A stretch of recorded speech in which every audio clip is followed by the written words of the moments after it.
recording. Okay.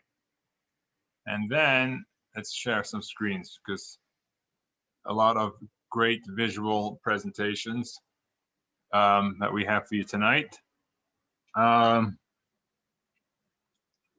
going to begin pretty much where we left off last week. If you remember, last week we began with the tunnels that were underneath the temple compound. And what we are going to see tonight is what happened when you exited those tunnels. And what did you see? Let's share the screen. One second.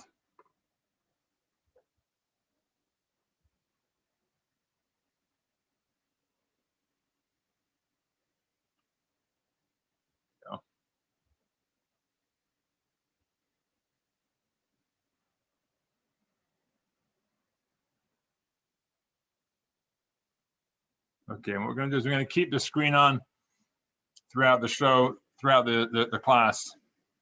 So, that's okay.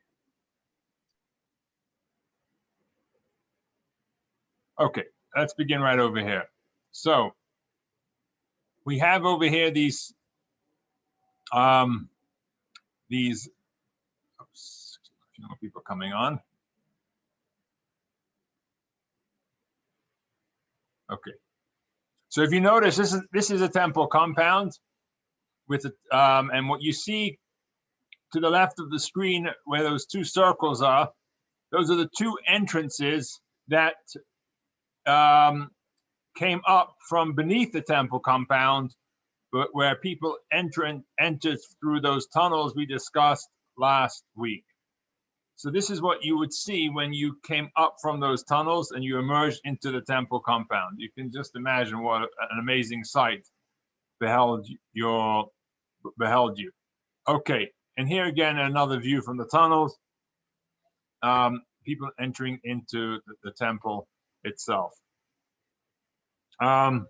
Just to give you some idea, this entire compound here was 35 acres.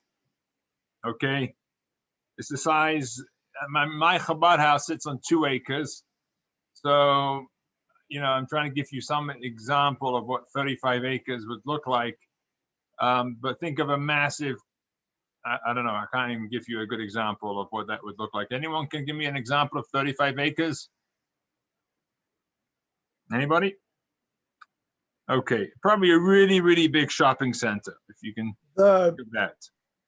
The ranch where the horse farm is on, what is that, 120th and Zuni? Okay. That's about 40 acres. Okay, well, that gives you some idea then.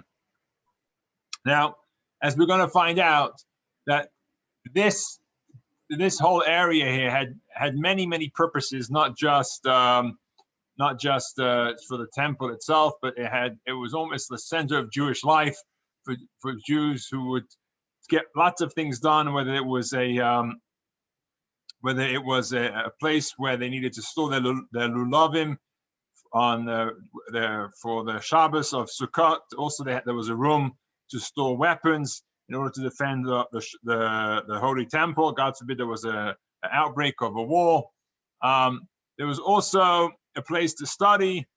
There was a courts of law and many other functions that took place in this entire area. So you can imagine if you were in Jerusalem for the holidays, there was lots of things that you could do that you know, religious, of course, in nature, that you would do in the temple compound itself. We're going to get through some of those things as we go through the class. Now, what we're going to begin with is what we call the basilica. This is the area on the left side.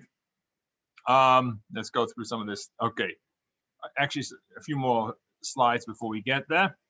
This is what you would look at. This is if you emerge from the tunnels today, perhaps those tunnels actually, I don't think they actually emerge in the present day Temple Mount, but if they did, this is the view you would see. Of course, you have the Dome of the Rock in the behind. these trees, which sits right where the temple stood. Okay, so here we have the royal basilica. Again, you see that it's on the southern wall of the temple compound. And interestingly enough, we know that this building existed, but it doesn't say what, we don't know precisely what took place in the basilica. Again, that's the building on the left side of the screen. Perhaps there's a Talmud that suggests that when the Sanhedrin, that's the highest court of Jewish law, left their spot, their space in the temple itself, we'll see that the great court, the Sanhedrin, had a space in the very temple itself. When they moved from that space, there is a suggestion that they moved to a place called the Chanuyot, which means a shopping mall. And that technically could have been in this basilica building that we're looking at on the left side of the screen. So why would you have so many of these? Why would you have this building on the side that had other, that would have other functions other than the temple itself? So as we know, the temple itself, there are various degrees of holiness. And if you couldn't, there's lots of things that you could not do if you enter within certain areas of the temple compound, and therefore you had to do it outside of the temple compound.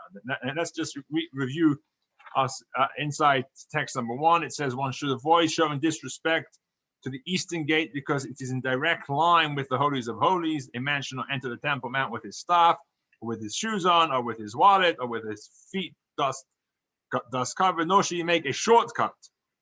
And spitting on it is forbidden by fortiori, which means a kal v'chomer, which is a way that we understand to prescribe Jewish law. But regardless, we see that there is lots of things that you could not do on the Temple Mount. However, they needed to be done because perhaps it was close, because it gave certain opportunity having a building like that in close proximity to the Holy Temple, and therefore the Basilica, which did not have that same level of holiness, operated to allow for certain mundane actions to take place while close to the temple, but not considered to be in the temple compound itself. And therefore, perhaps there was, people who needed to do, there was some buying and selling going on. You couldn't do that in the actual compound, but you could do it in this building of the Basilica. What does this Basilica look like today? So this is a picture of a model of the Beis Hamikdash that it's a real photograph, but it's not the real thing. Of course, it's just a model that's in Jerusalem. If you're in Jerusalem, you can actually see this. I have not seen it myself personally, but it's a beautiful full-size model of the Holy Temple. Again, the same model. You're looking at the Basilica here. Again, those are those two tunnels coming up from beneath the ground. And you have the Basilica behind it. It looks like a modern day shopping center, or a place where people would roam and have things to do. Again, while not actually being on the Temple Mount itself. Here's what the remains of the Basilica look like today. Now, what is interesting, we don't know, and it's presumed that this is not the actual building that was housed the Basilica in the times of the Holy Temple. However, what we do know is that this is the remains, and the modern day building that it sits on the spot of the Basilica has very similar characteristics, and therefore it is presumed that the building was demolished, but the stones were used of the same stones and rebuilt in a very similar fashion, which seems to be a theme throughout the temple. When they rebuilt things, they try to copy what was there before it. As we said in last week's class, the walls have memories. In this case, the buildings have a memory in the sense that they were rebuilt to look similar to the way it was back in the day. And we interestingly enough, we do that today as well, right? In certain buildings that we reconstruct, like for instance, old temples, right? Old synagogues. You go to that, around the wall. They aren't the original stone or the original building, but they have been recreated to look almost identical. And that's perhaps what you see over here in the basilica. And interestingly, what we do know is that it's some from the, I guess from the Talmud, it says that the roof of this basilica was supported by 160 columns, stone columns, and today the roof of the Al-Aqsa Mosque is also built, supported by 160 stone columns. So I'm sorry, I missed something out over here, which was saying the Al-Aqsa Mosque, which is one of the mosques. There are many mosques that sit on Temple Mount. The Al-Aqsa Mosque is where the Royal Basilica used to stand. I missed that out, but that is an important piece of information there. So that's what is there today, and that's what you see inside on the picture that we're showing on the screen. Okay. Let's take a look a little further here. Okay, inside the basilica today. Okay, so here what we have over here in this picture are some of the remains. Okay, let's go back a few. I think I'm skipping some. Am I skipping here?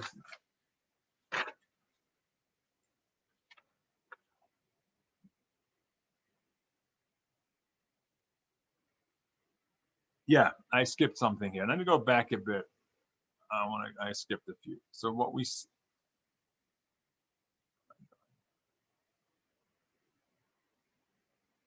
Oh, I'm going the wrong way. One second. There we go. There we go. This is what I wanted to show you. So this is what they call the arcade, or the arcada, I think. Arcade, or stoa. It's described in text number 2.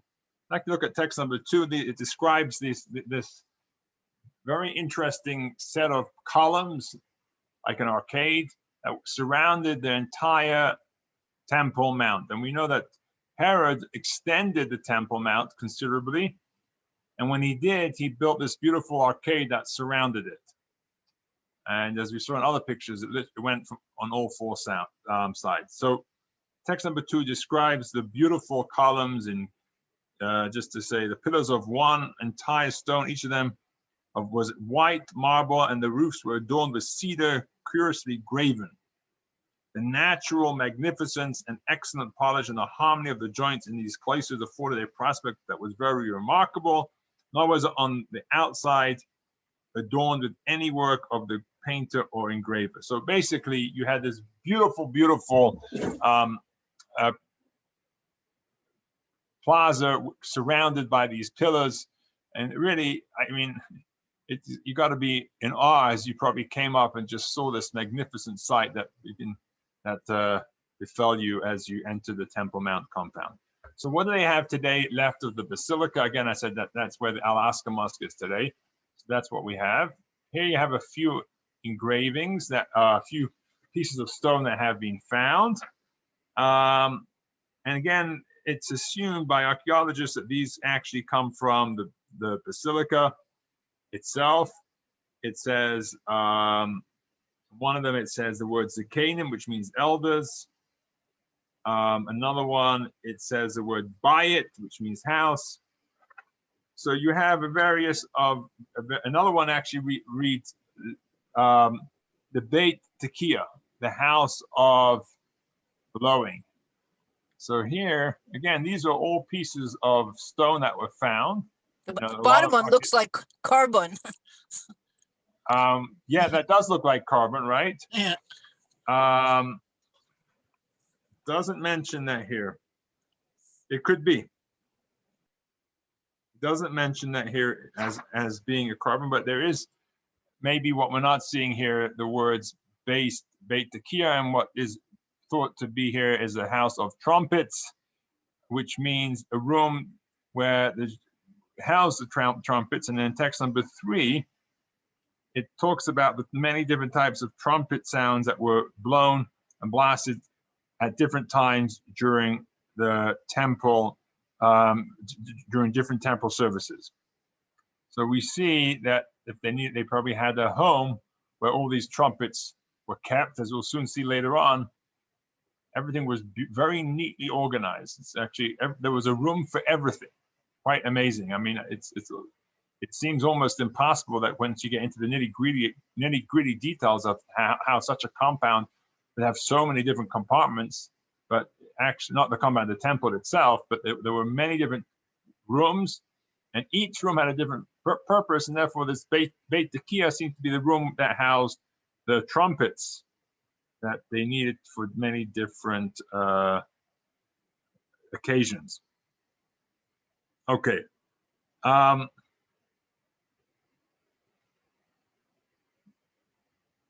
Another thing that comes up over here is if people that would, okay, so let's say you came up to Temple Mount, where would you hang out?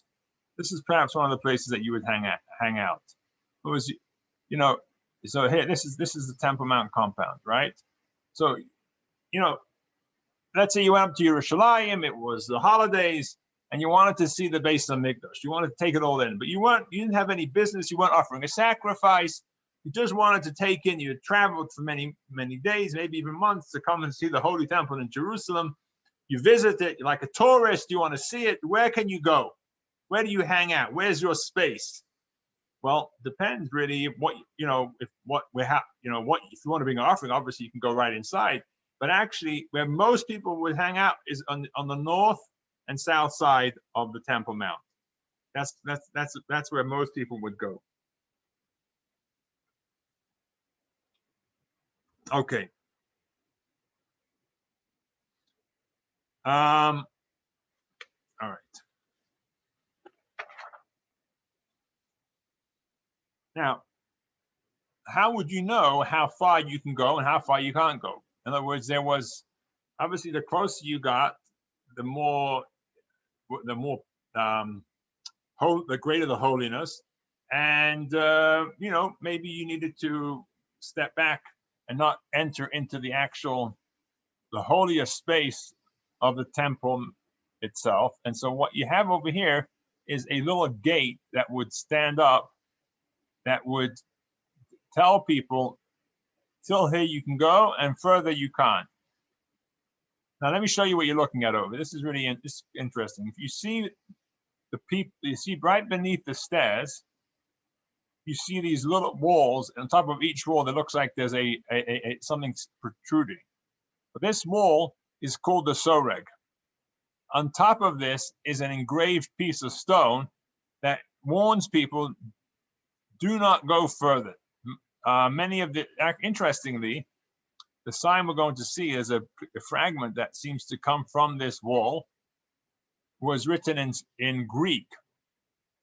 The reason for this was because it warned Gentiles not to go further than this wall because of the level of holiness that existed beyond this wall. So basically, these staircases now take you into the Temple Mount compound.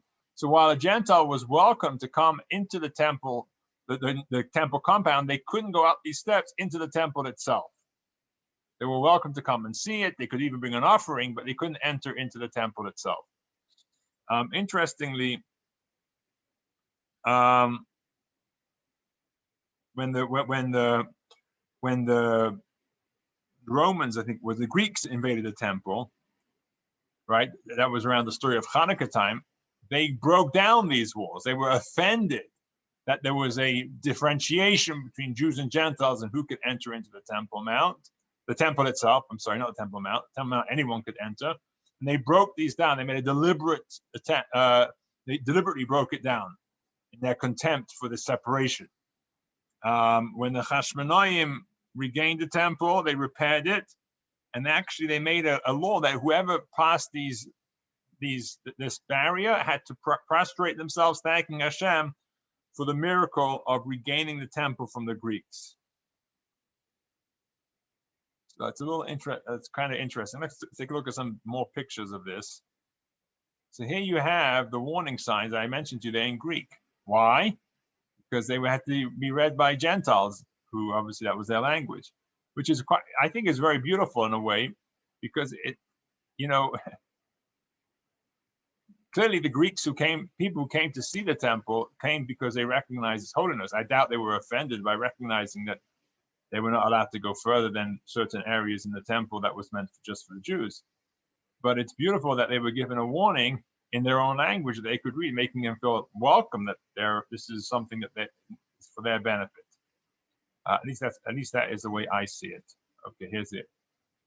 Here is that picture again. What is here's a long text, which we're gonna, I promise a few people will try to keep this class a little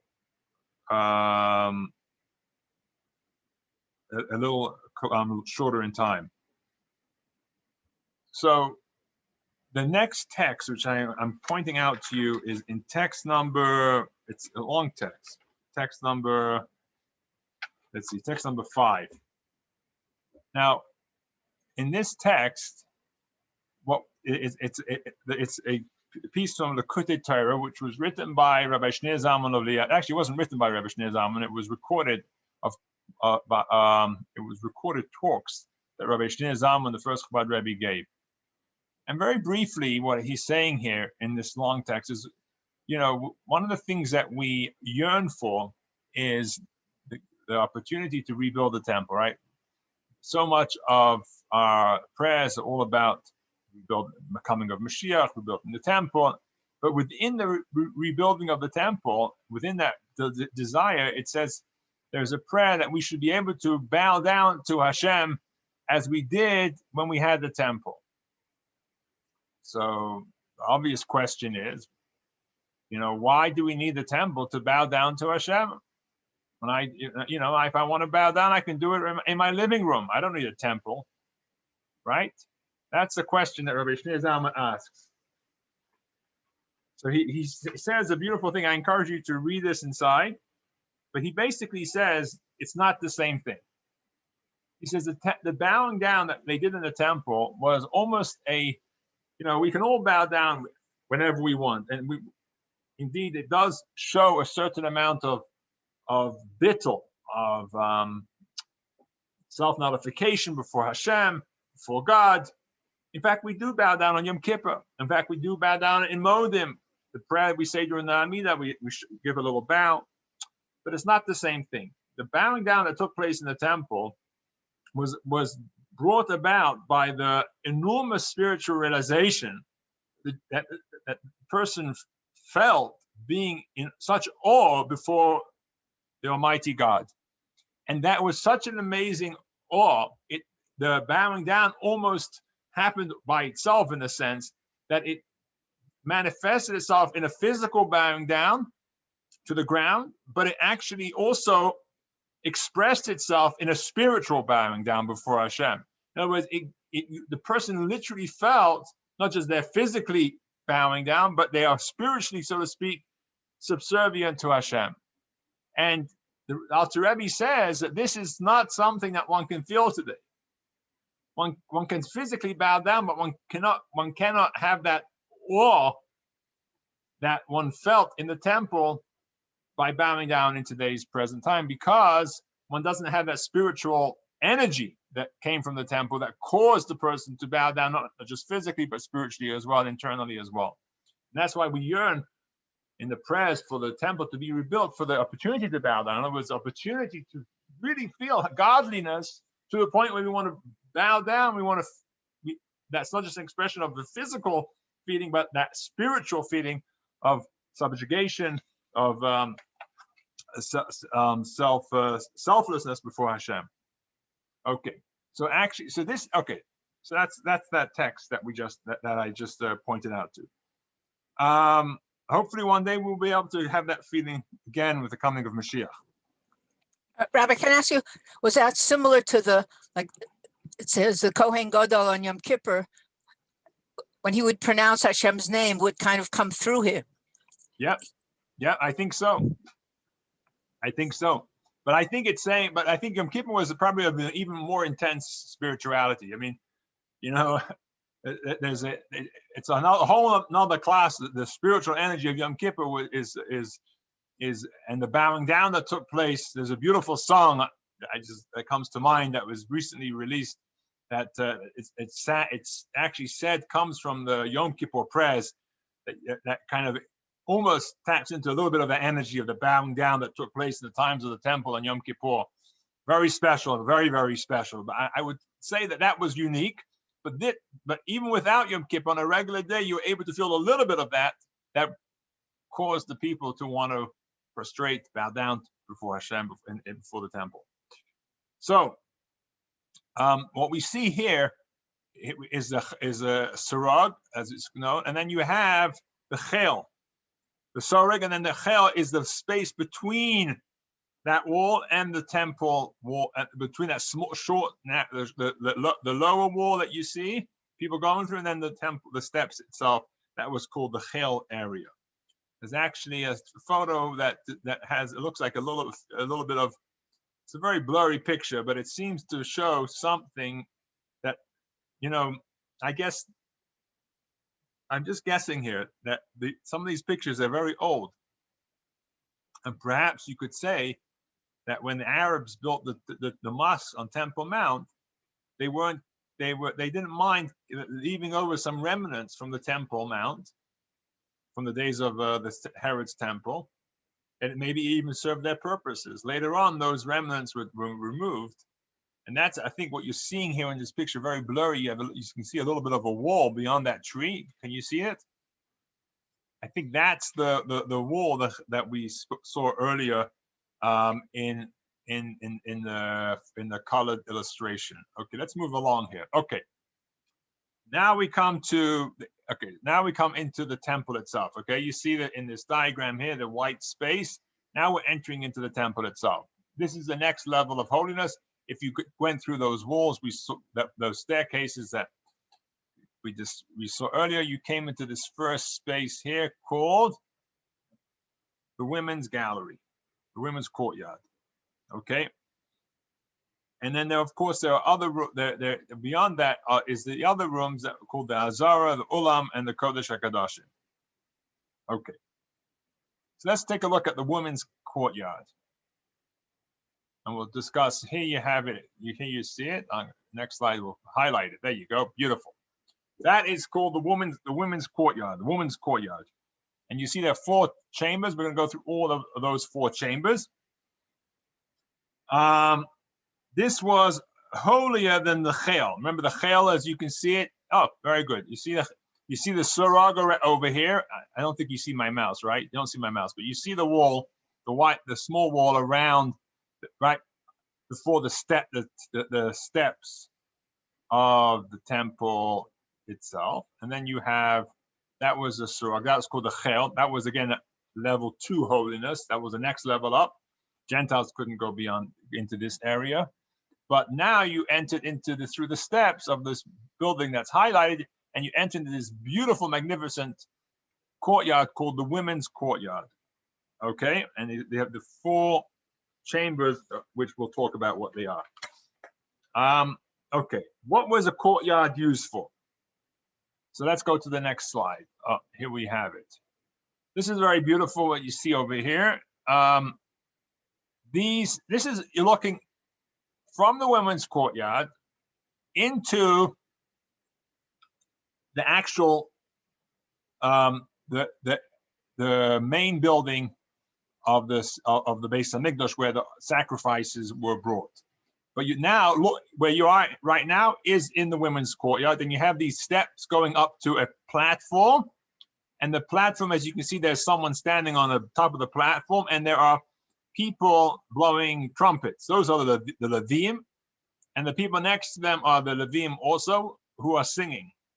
So this is an area where the Levim would sing, and they would play instruments. Interestingly enough, I think we have one Levi on here, right? Moshe, you're a Levi? Moshe, you there?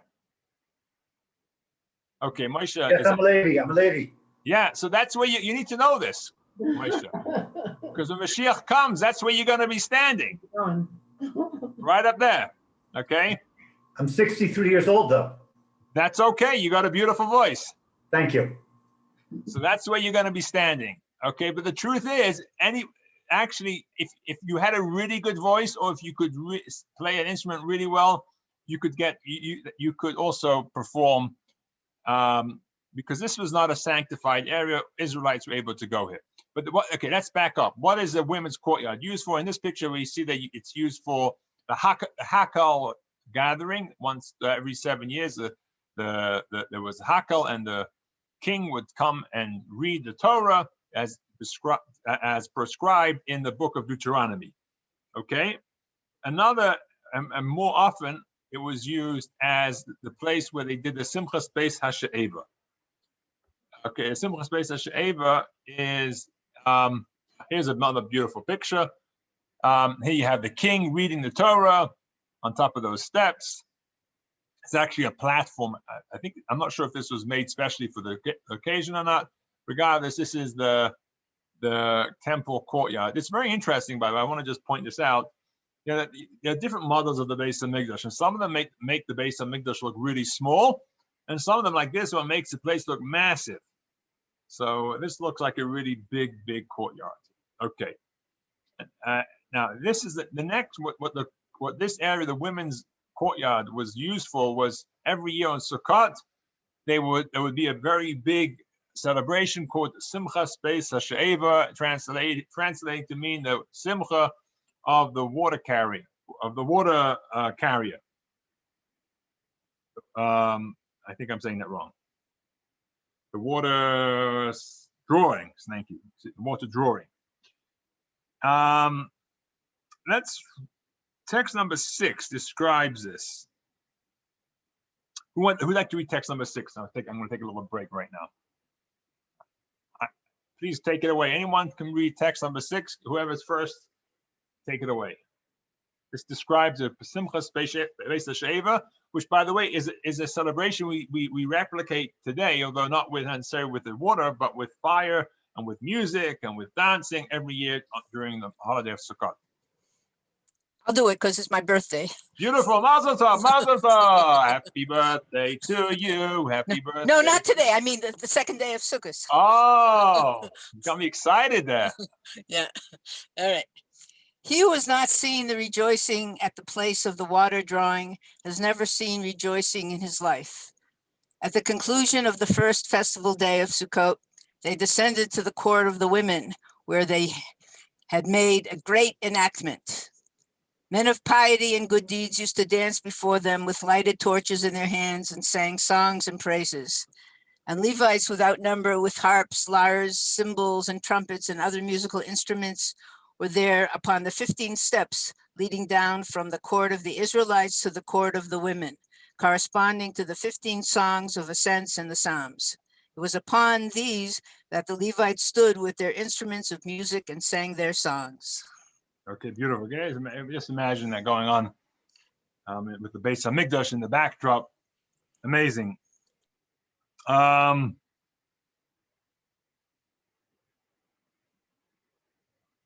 another description of this is continued on text number 7. Please read it on your own, describing this beautiful, very festive occasion. We noticed in the previous picture the lamps. Now, we're not talking about these lamps that you see being juggled. Imagine the greatest rabbi you know getting up there and juggling these lamps. That's what it was. Today, rabbis don't juggle lamps, they juggle multiple jobs instead. Okay. So here you have these lamps, these massive floodlights almost that illuminated this courtyard. And there's much that has been said about these lamps. How tall were they? You can see they're pretty tall, right? Anyone want to guess how tall they are? How many feet high? Anyone? 60 feet. Oh, you're so close, 65. Did you read that inside or you just guessed it? Actually 75 feet, so pretty close. I guessed. You guessed, yes you did. Very good. And as you can see, on the top of each pole, there are 4 of these lamps. And they say that it was so bright that it illuminated the whole city of Jerusalem. Now, the courtyards of Jerusalem, just to be fair, Jerusalem wasn't that big back then, okay? So, if you know, Jerusalem today is massive. Today, back then, Jerusalem was a small, you know, pretty much encompassed a little bit north, as we discussed in the first class, but still very, very bright. Who went up there and lit these lamps? Text number 8.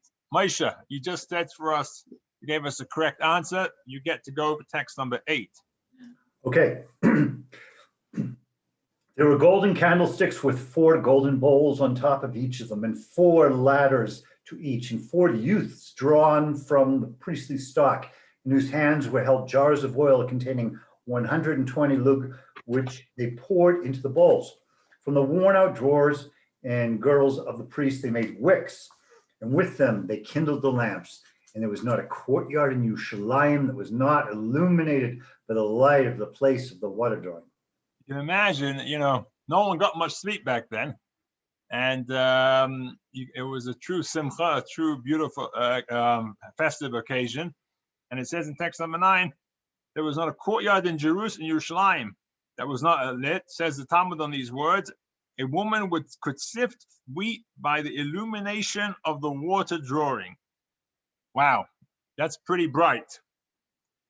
Okay, we have a little more Talmud here. Let's take some Talmud and discuss.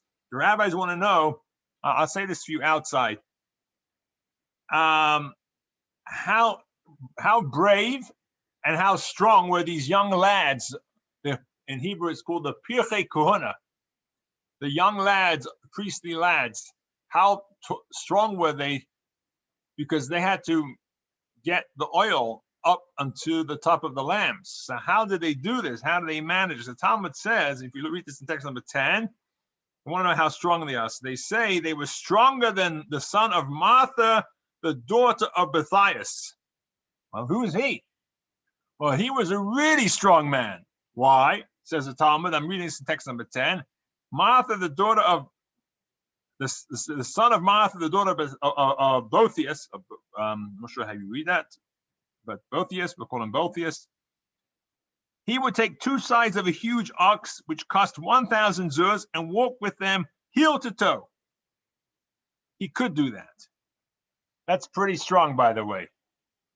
Have you ever tried to take a side of an ox? You're talking about 300 pounds easy, maybe even more on each side. Okay, he could take each of them and bring it up to, I think he's talking about bringing it up to the base of English, perhaps. But the sages said no. That won't work. You can't do that. It's not befitting to walk through the streets of Jerusalem with 2 sides of an ox.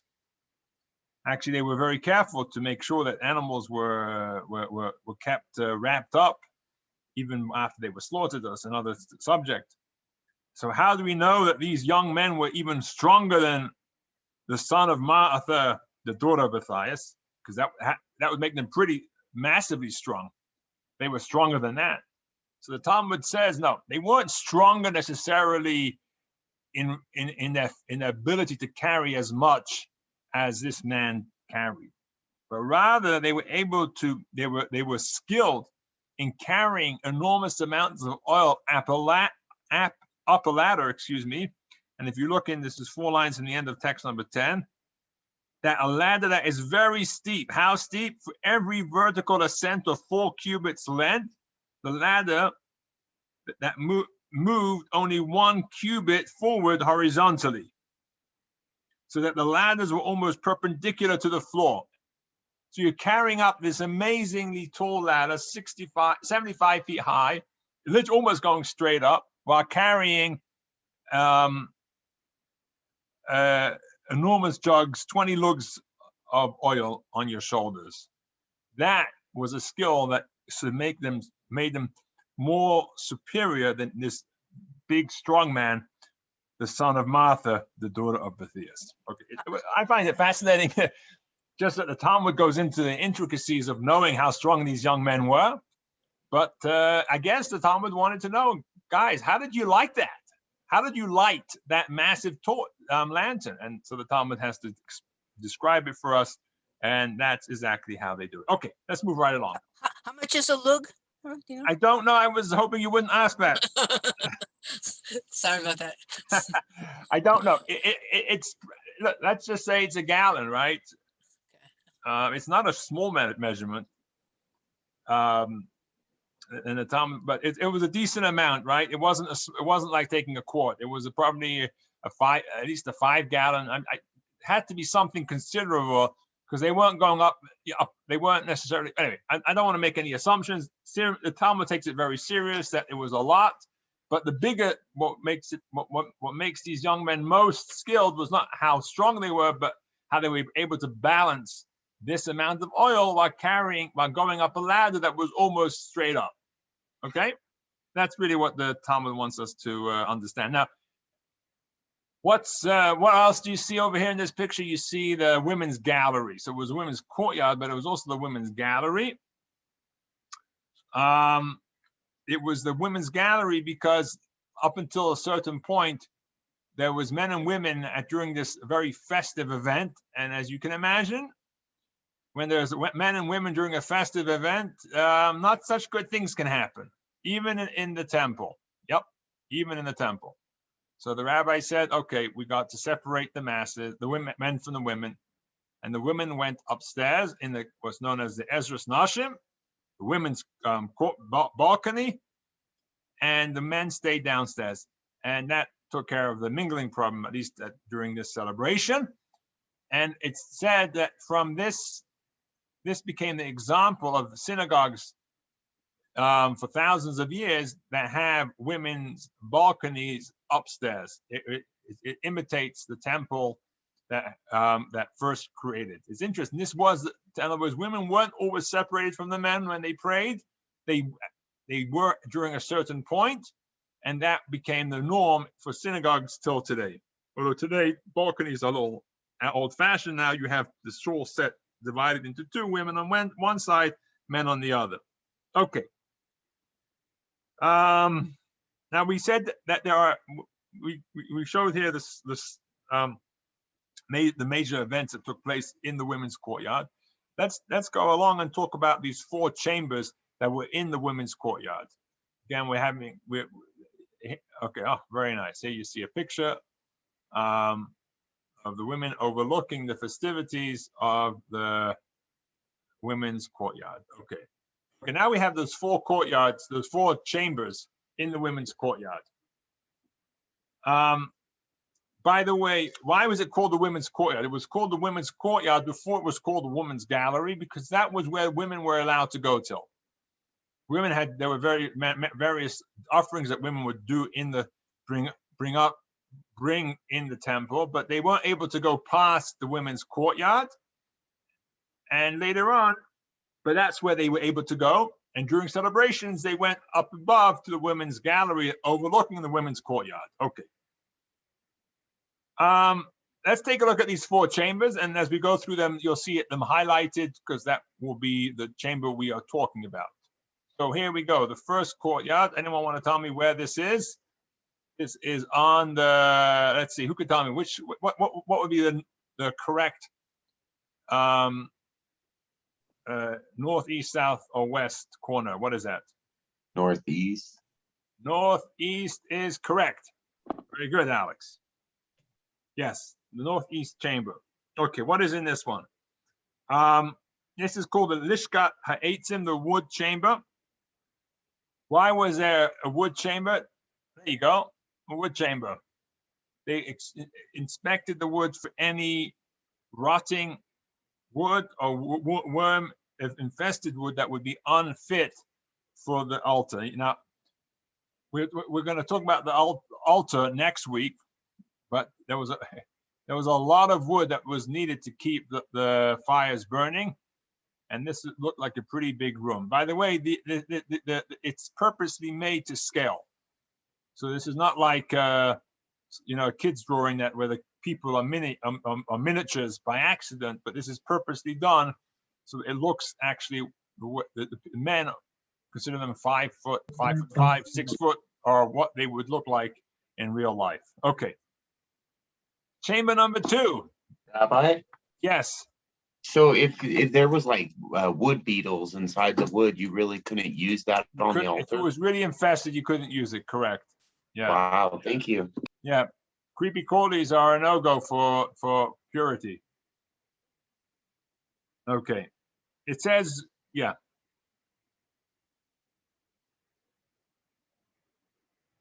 It says in a note over here, the priests were permitted to use the unfit wood to cook their sacrificial meat, which was theirs to eat. But you couldn't bring it on, I don't think you couldn't bring it on the altar. Okay, so the next one is called the Nazarite chamber. And here, as we know, many people took upon themselves to become a Nazir. They wouldn't cut their hair, drink wine, etc. Upon completion of their Nazir period, they would be able to enter into this chamber where they would go to the mikveh. I'm sorry, they would have a completion ceremony. Sorry, not the mikveh. The mikveh is in a separate area. What is that completion ceremony? It's a whole bunch of different things. They would bring up certain offerings. He would be commanded to shave his head because it would be permittable, and so on and so forth. Okay. There's an entire tractate called Nazir that probably discusses what this completion ceremony looked like. We're going to move along because of the time we have left. Okay. Here is what it looks like. Oh, there you go. There's a Nazirite getting his hair cut. And what are they cooking over here? Let me see if they say anything. What are they cooking?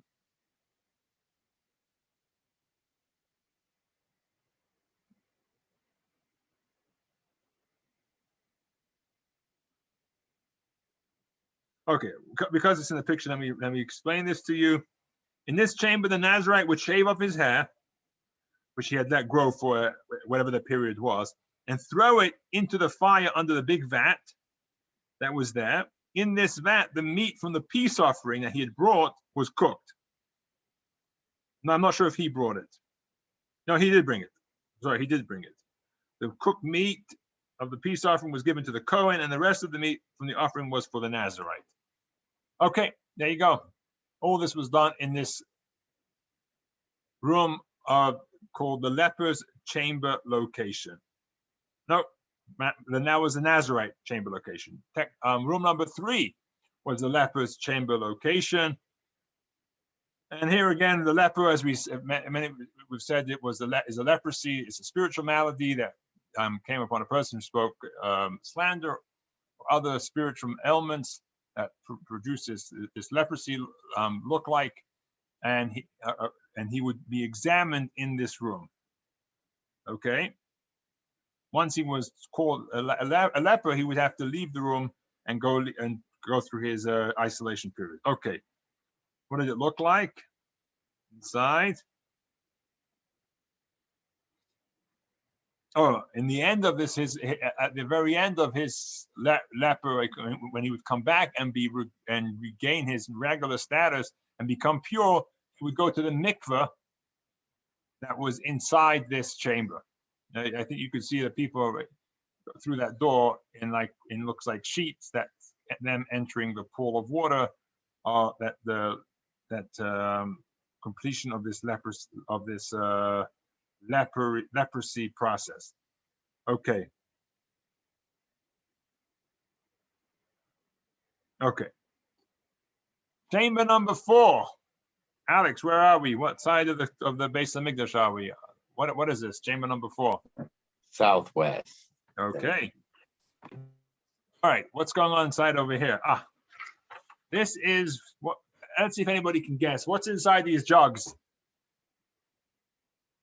Wine or oil. Okay, which one is it? If you had to put your money down, which one are you going to put which one is it going to be? Wine or oil? Wine for libation. Oh, you so close. Oil. No. Actually, it was also stored for wine as well. Sorry, but it was called Lishkat Hashmanim, the chamber of oil. It was also used to store wine and flour, actually. So you're correct, but mainly oil, because oil was a main ingredient for a lot of the offerings that were brought in the temple. Everyone remembers the story of Hanukkah, right? What do the Greeks do when to the oil, they defiled the oil. They came into this room and they opened up all the oil that was there, knowing full well that that would make it harder for the priest to light the menorah. And then they found one thing of oil remaining, which is what in this chamber, which they used for Hanukkah, to light the menorah. Hence the story of Hanukkah. This chamber, by the way, had a entrance directly into the inner chamber of the Beis Hamikdash, called the temple courtyard, or the Azara, as it is known in Hebrew. So in addition to an entrance into the women's courtyard, they had a quick entrance into another entrance, which initially they say was unique for this because of, I guess, the oil was being used in the temple courtyard itself by the many offerings. So if you can see, it's in that corner closest to the temple courtyard. And from there, they entered into the courtyard to place the oil at the various different offerings. Okay. All right. All right. So one more picture here. Okay. So now, all right. This is important. This is important. What is this little dome building here? This is called the Sanhedrin Katana, the lower court. So as I mentioned to you, people would come to Jerusalem for all sorts of reasons and it was the center of Jewish life. If they wanted to have a case heard or a halachic decision ruled, they would go to this building here called the Sanhedrin Katana, the lower Sanhedrin, and this is where they sat. As we'll soon see, the higher court was actually in the temple courtyard itself.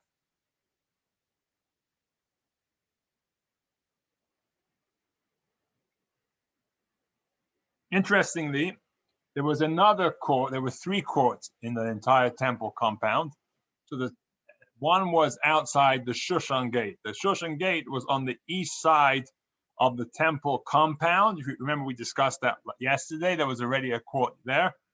I guess if you wanted the higher court, you went into the Sanhedrin Katana, which was inside the temple, inside the women's courtyard. And then the highest court, the Sanhedrin itself, sat in the temple courtyard itself. And we'll get to that in a moment. All right. That concludes the women's courtyard. No, it doesn't. I'm sorry. The Song of Ascents. This is very interesting. So here you have these 15 steps that lead up from the women's courtyard into the temple courtyard, right? The temple courtyard is through those gates. What are these 15 steps? So does anyone know? Let's see. This is something that rabbis like to say on Yom Kippur, because we talk about the 15 steps on Yom Kippur of the Shir HaMa'alot. I just gave it away. But there you have it.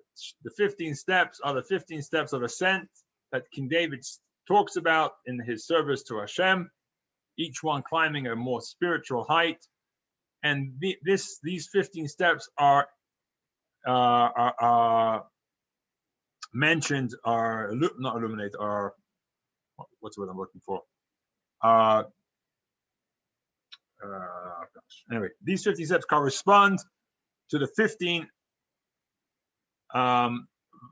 Psalms written by King David.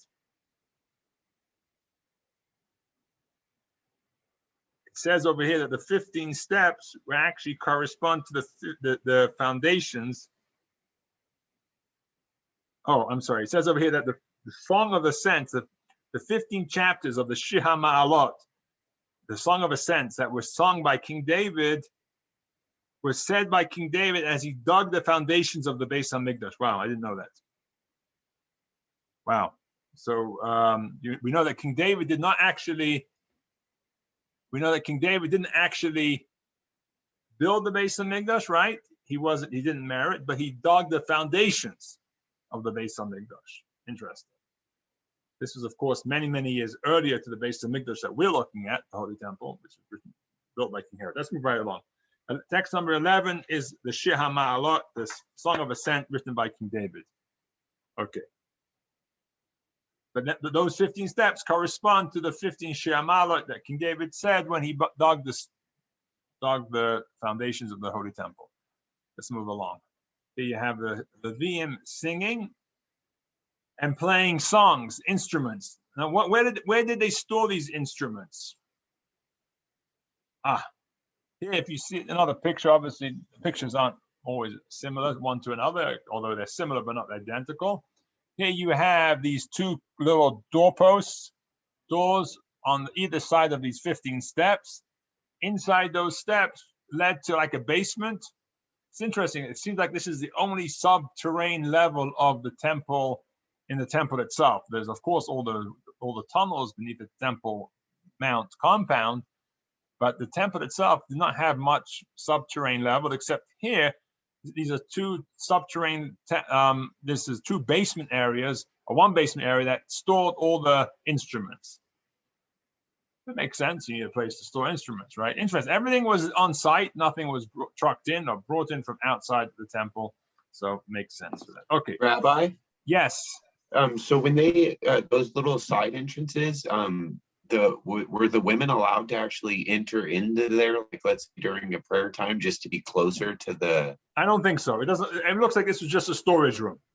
Okay, thank you.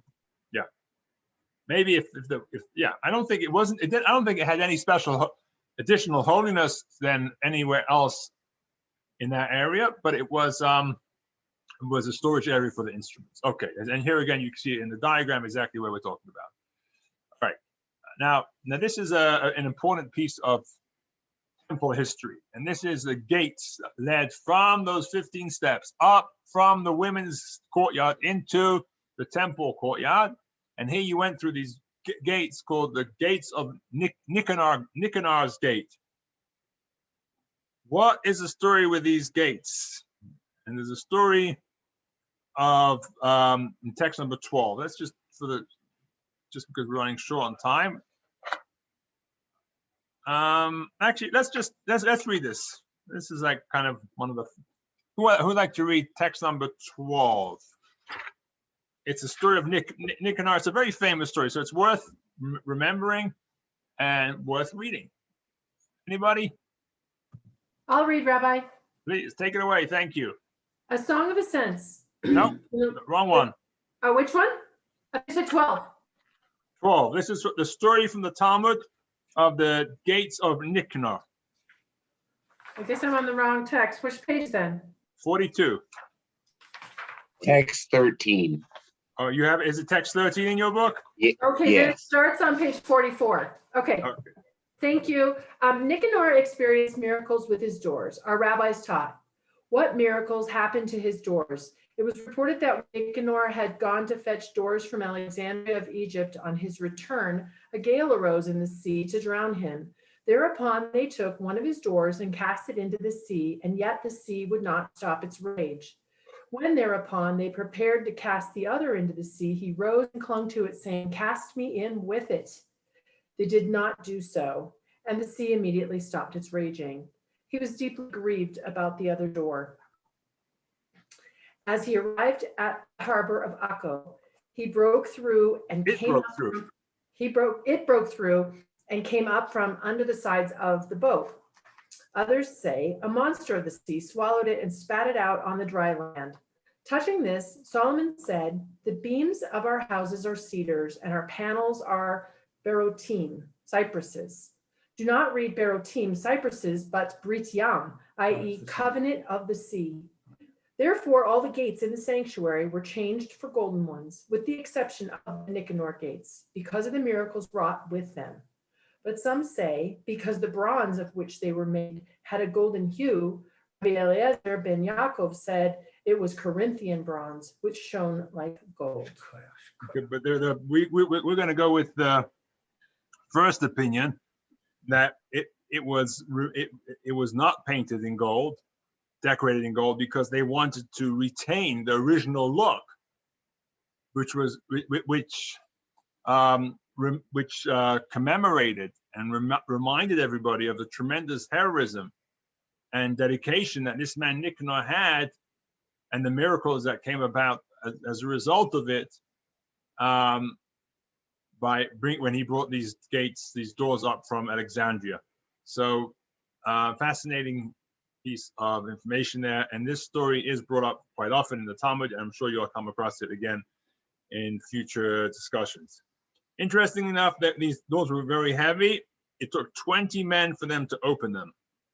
And they were only open on special occasions like Shabbat, Yom Tov, and Rosh Chodesh, or when the king came to the Beis HaMikdash.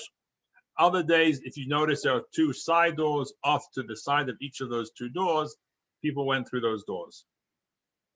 Some people say, interestingly, there was a door within a door. Have you seen that? Maybe that's a slide. No, that's not showing that one. Oh, no, it's not showing it here. But there's another opinion that says there was actually a door within a door, the smaller door that opened up, so you didn't have to open up the massive door. I've seen that before in certain I don't know where, but where you have a gate within a gate, right? A door within a gate. You've seen that, right? Anyone? All right. Let's move along here. All right, so now, as I mentioned at the beginning of the class, there are many different chambers surrounding the temple courtyard. This is the next area that we're talking about. The courtyard is the area beyond the 15th gate steps, beyond Nicanor's gates. You enter into the temple courtyard where you had the main altar, where they brought up most of the offerings, prepared the meat, the animals, slaughter the animals. All this took place in this temple courtyard. This is an area that you had to be a state of holiness to go in here, and you didn't have to be a Kohen, by the way. An Israelite could also enter this area. I'm pretty certain. Yes, he could, but you had to be in a state of absolute purity to enter into this area. Okay, let's move along and talk about some of these chambers that were in this area. The first one, by the way, another name to remember in Hebrew word is Azara, which basically is temple courtyard. Okay, let's move along. The first chamber we have is Pinchas the clothier.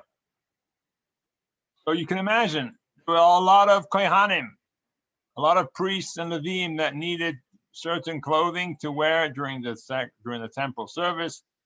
There was a chief tailor called Pinchas. He lived during, I think, the first temple era, if I'm not mistaken. But I could be wrong. And he took, I think, if I remember just starting this in the Talmud, he lived in the first temple era, but this room was named after him in perpetuity. I could be wrong on that, but I think that's the case. But it was known as Pinchas the clothier's chamber. But whoever managed it later on, it went by that name, and it was a place where the Kohanim got dressed up or got their clothes outfitted for temple service use. Next, you have in the next room right opposite it, right? You see that in the yellow here in this box. You have another place, another called Makers of the Chavitin.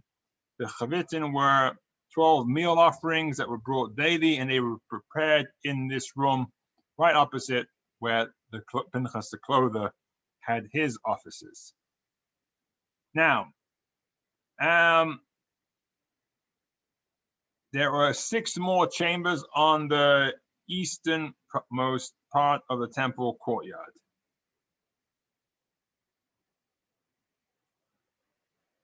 Looks like, yes, it looks like these 3 spaces over here. The first one was called Chamber of the Salt. Why do you need the Chamber of Salt? Anyone know? Why would you need a chamber just for salt? Because every sacrifice needed salt with it. There you go. Everything. Why? In fact, that's one of the reasons why we have salt till today at our table on Shabbos, because we remember the salt that was used in the temple. We don't need to have a whole chamber of salt, but there was there was a special chamber in the, but a little salt stilla will be suffice. But in the temple time, they had a whole chamber because they went through so much of it. Next, what do we have here? Here you have exactly what we're talking about, that little chamber there of those three chambers. One was for salt. The next one was called the Chamber of the Hides, or Lishkat HaPava, in which the hides offering were processed. The hides of the offering were processed, excuse me. And the most western one, I think I said 6, but there's only 3 here, excuse me. I don't know why I saw 6. And then other one, the western one was the Chamber of Washing. It was a place where the inner organs of the burnt offering were washed before being brought to the Mizbeach. So those 3 rooms you see in that court, in the inner courtyard, each had their own unique purpose. Now,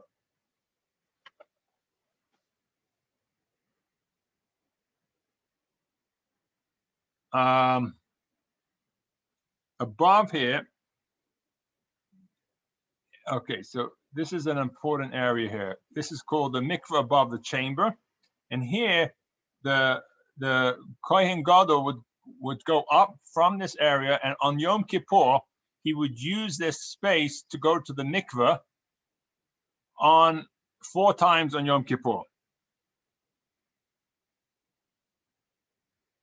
So he would go up from this small little chamber on the corner there, upstairs to a special mikveh, and here you have in order to keep the Kohen, when he would get totally undressed, that you see the people that are holding up a sheet to protect his modesty as he went into the mikveh. Mikveh is a pool of water. Okay, so here are the other 3 chambers that they're talking about on the other side. Now here, these 3 other chambers, okay, are the Supreme Court chambers, the Chamber of Wood, and the Chamber of the Well. Let's take a look at these. So we talked, now we're on the opposite side where the mikveh is, and the chambers of the salt and the chambers of the washing the insides of the hides and the insides of the animals. On the complete opposite side, you had the Sanhedrin stood in this area here. Okay, and if you can see here in this picture, this small chamber, you see this arch and the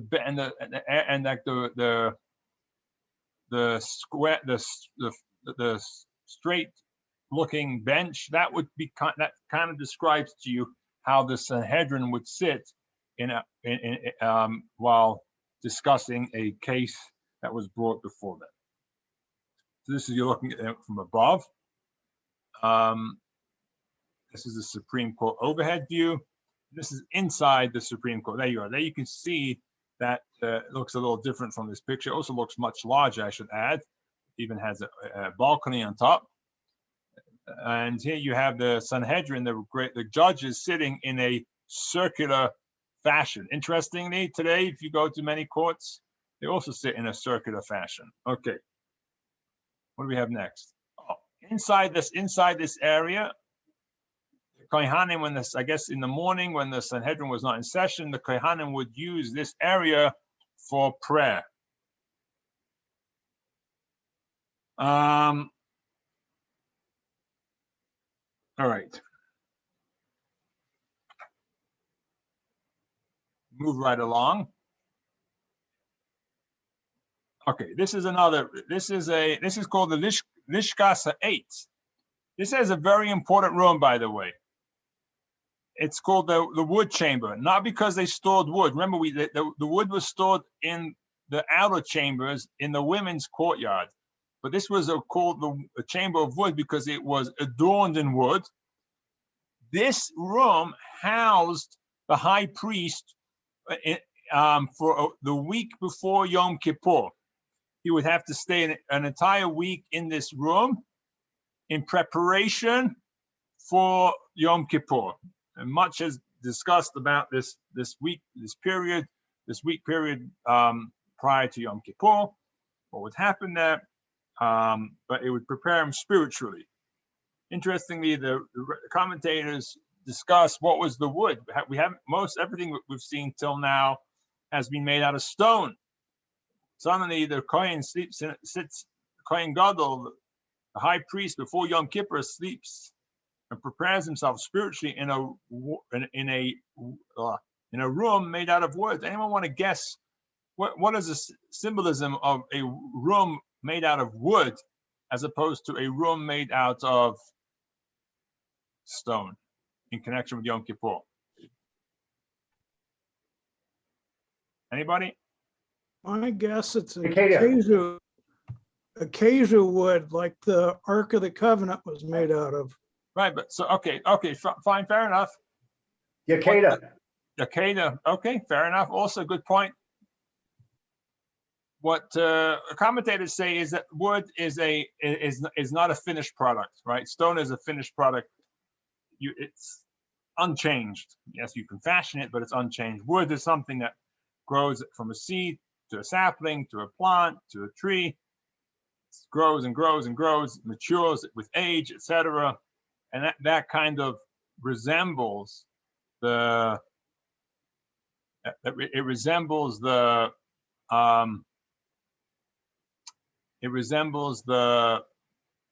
service of a person, the Kohen Gadol, before Yom Kippur, as he purifies himself to become more spiritually mature and more fashioned spiritually like a piece of wood. Okay. And you can imagine, by the way, Yom Kippur was the holiest day of the calendar year. It was the most important day for the Kohen Gadol. Everything that the Kohen Gadol did and experienced helped him in that preparation for Yom Kippur. Okay, one more chamber over here. You see right next to that. What do you have? I think that's inside that room where the Kohen Gadol would sleep, and I think that's what that is. But yeah, that's what it looks like. Okay. Next to that was a well. That's what you see over here in this picture. The highlighted little square box. That was a well that brought forth water into the temple courtyard, from which they used to wash down the all different sorts of to wash down the sacrificial offerings, etc. They had this natural spring of water that came up, and they used that water to wash the blood and anything else coming from the sacrifices on the brought on the altar. Okay.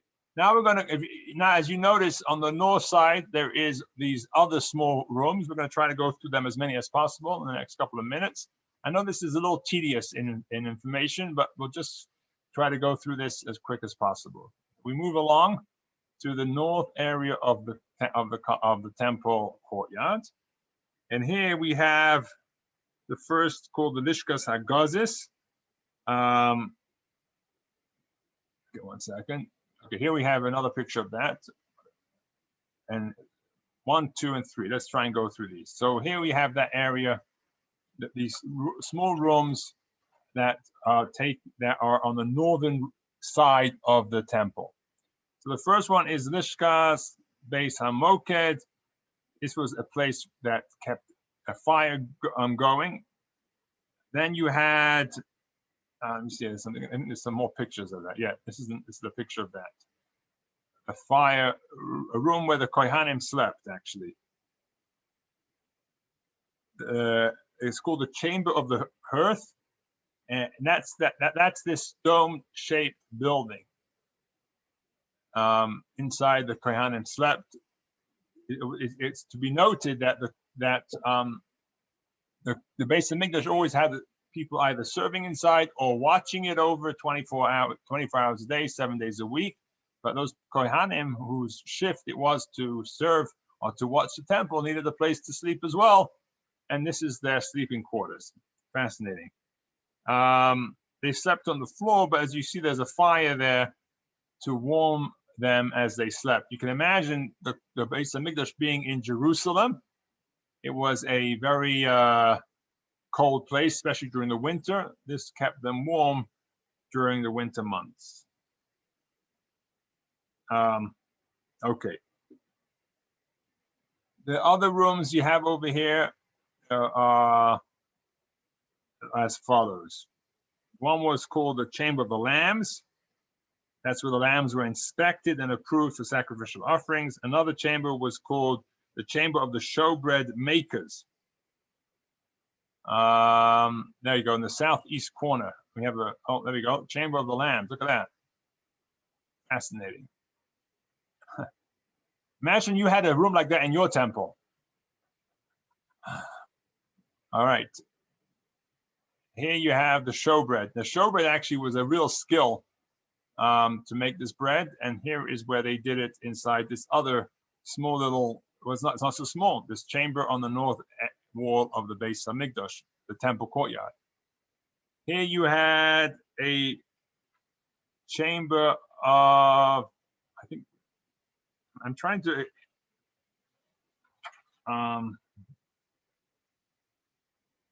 make sure I get all the various pictures, and the ones that are not, they're not marked on my screen any in correspondence to the text I'm reading from, so it's a little confusing. This looks like a place where they would mikveh, so not sure where that is on this layout. I apologize. Let's move right along. There's something I want to get to here.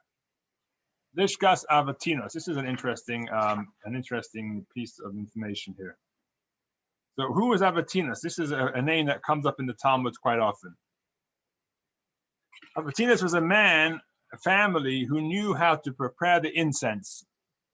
We've discussed this I know it's been discussed in JLI, but it's also a topic that's often discussed in the Talmud. The incense had a very special ingredient on it called mala oshan. Male Oshon, which means the pillar of smoke that went upwards. Now, what was unique about this was that it went up in a perfect column, right? We just came from the 4th of July. How easy was it to barbecue without the smoke going in your face? Impossible, right? Well, maybe not. It was difficult if wind was blowing. But here, the incense offering, there was a certain ingredient inside that allowed it, called mala oshan, that caused the smoke to go up in a perfect straight column.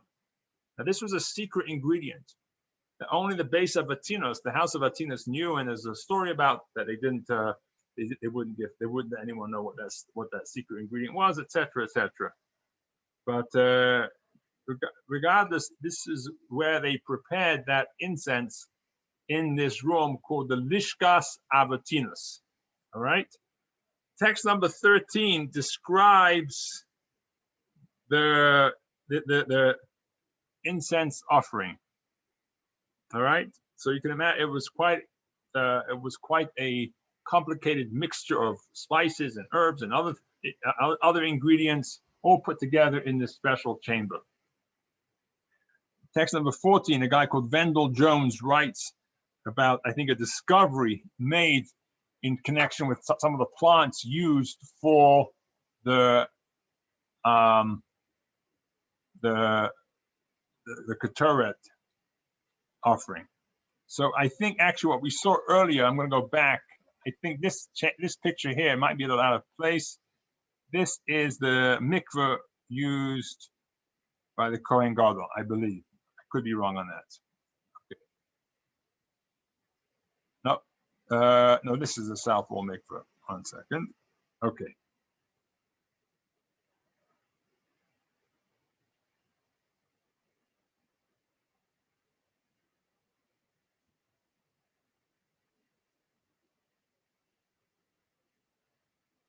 All right. We're going to stop over here. But I think this has given us a very, very good idea of the general outlay of the rooms in the temple compound and surrounding the temple courtyard and outside of the temple courtyard. As you can see, it is all extremely thought out and well organized. As you can imagine, this enabled the priestly service to operate in a very organized function. It was extremely hectic going on every day, different sacrifices, but as you can, I think as we can tell, they had the resources to organize very properly and in an organized fashion based on how well thought the layout of the temple was. So there was nothing missing, nothing that they couldn't get, everything was right there. That's really the takeaway I see from this whole thing. Today, if you're missing something, you go to Walmart, you call Amazon. In those days, it didn't exist. You need everything right there.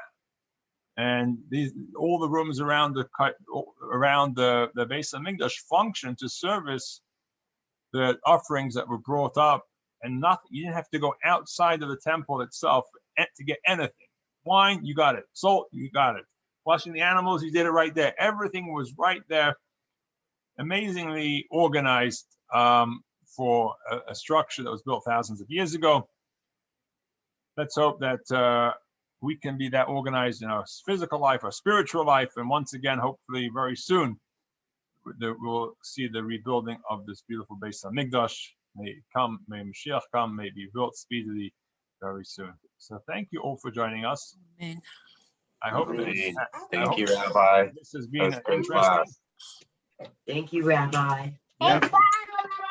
Thank you for joining us, and we do one more class next week, the final lesson, where we go into the holies of holies, and the inner area of the temple courtyard, and seeing the workings. Hi, of the Beis Hamikdash. Rabbi. Thank you. Can you tell me when you emailed us the book? Because I never found it. So who was asking that question? This is Valerie, selatorah@mac.com. Yeah, Valerie, you should have got one in the mail. I sent one to your house. It should have come today. Snail mail? Yeah, I didn't get anything today. No, it wasn't. It was Amazon. Do you get Amazon to your house delivered? I guess so, but nothing came. I mean, there was, yeah. It was supposed to arrive today. Did anyone get their book today in the mail? I got it yesterday. You got it yesterday. Yeah. Okay. So Michael, you got your book probably a while ago already? Yeah, I There got it there last was no week. mail service yesterday. I No, mean, Amazon. It came from Amazon. right. Oh, Amazon. Okay. No. So check your Amazon box. Are you talking at snail mail or are you talking about? Amazon. Maybe to you it's coming via snail mail. So maybe tomorrow will be there. Okay, great. Because I don't know I don't do Amazon. So, okay. Thank you. Okay.